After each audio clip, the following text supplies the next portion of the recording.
नमस्कार, स्वागत है आप सभी का द न्यूज नाउ में। मैं ही आनेजा आपके साथ।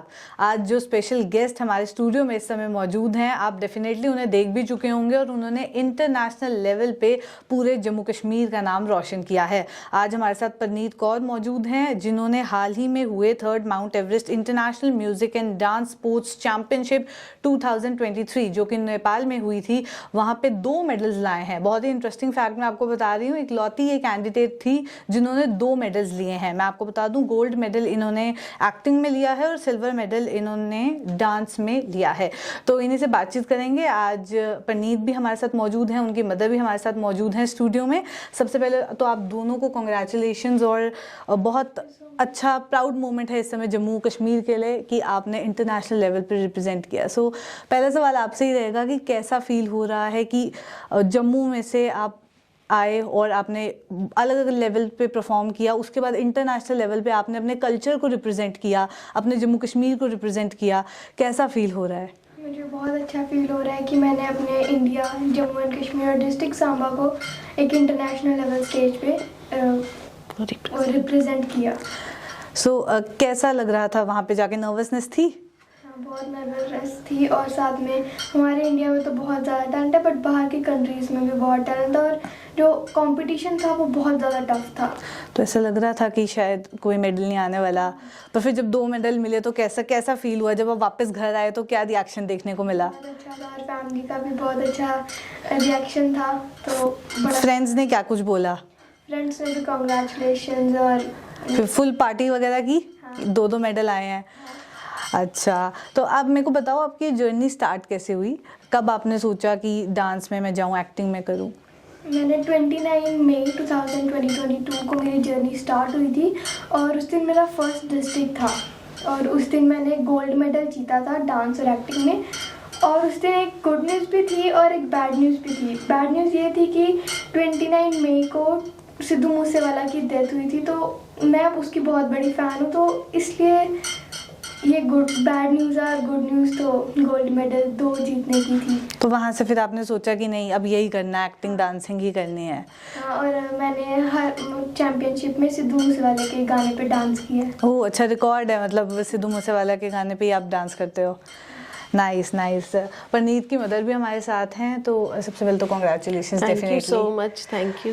इसके बचपन के बारे में बताएंगे, बचपन से इसको डांस और एक्टिंग का शौक वगैरह था या कैसे इंटरेस्ट डेवलप हुआ? सिर्फ सिद्धू मूसेवाला वाले इवेंट से ही या उससे पहले से ही इंटरेस्टेड थी ये? नहीं, उससे पहले बचपन से ही मीन्स जो भी स्कूल में कल्चरल आइटम्स होती थी, जहाँ कॉम्पिटिशन्स होते थे, उसमें अच्छे से भाग लेती थी।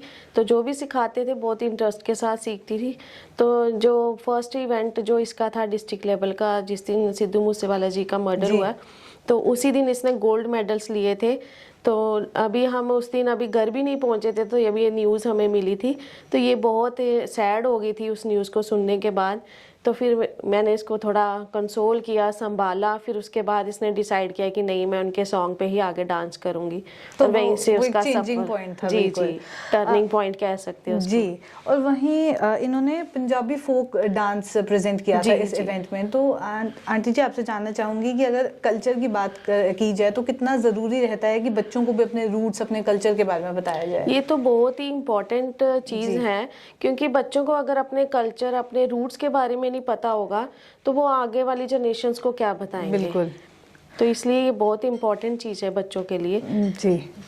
अब वहीं परनीत, एक और चीज़ मैंने आपके बारे में सुनी है कि आपको झांसी की रानी का टाइटल दिया है। ऐसा क्यों और किसने टाइटल दिया आपको?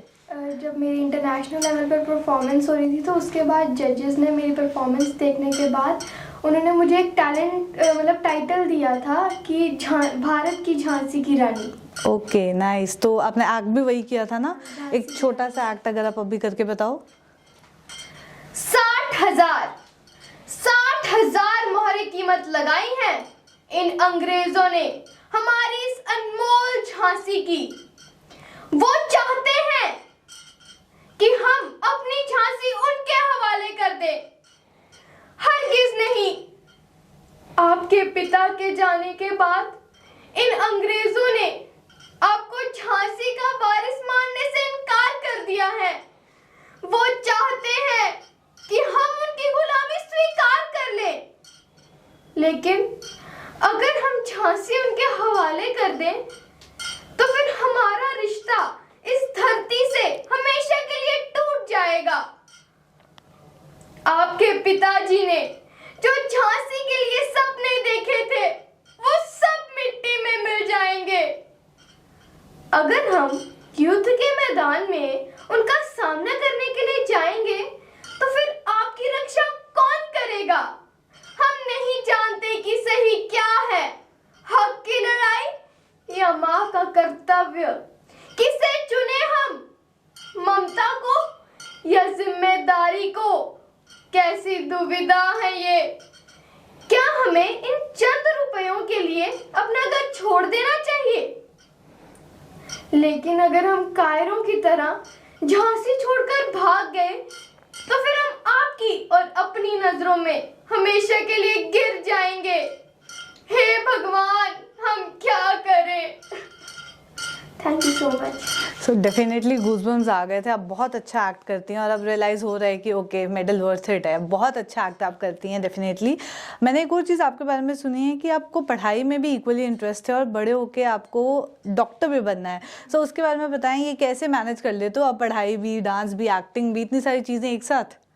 अब पढ़ाई, डांस और एक्टिंग को मैनेज करना थोड़ा सा मुश्किल होता है, लेकिन मैं अपने टीचर्स को थैंक यू करना चाहूँगी। जब मैं इंटरनेशनल लेवल या किसी भी लेवल पर जाती हूँ तो वो मुझे आके अपने जो लेसन्स मिस हो जाते हैं वो एक बार फिर से पढ़ा देते हैं। ओके, सो ये मैनेज अब वैसे कर लेते हो। और आपकी मदर ने ये भी बताया था कि आप यूट्यूब से ये सब सीख रहे हो, डांस, एक्टिंग वगैरह, उसके बारे में बताओ थोड़ा।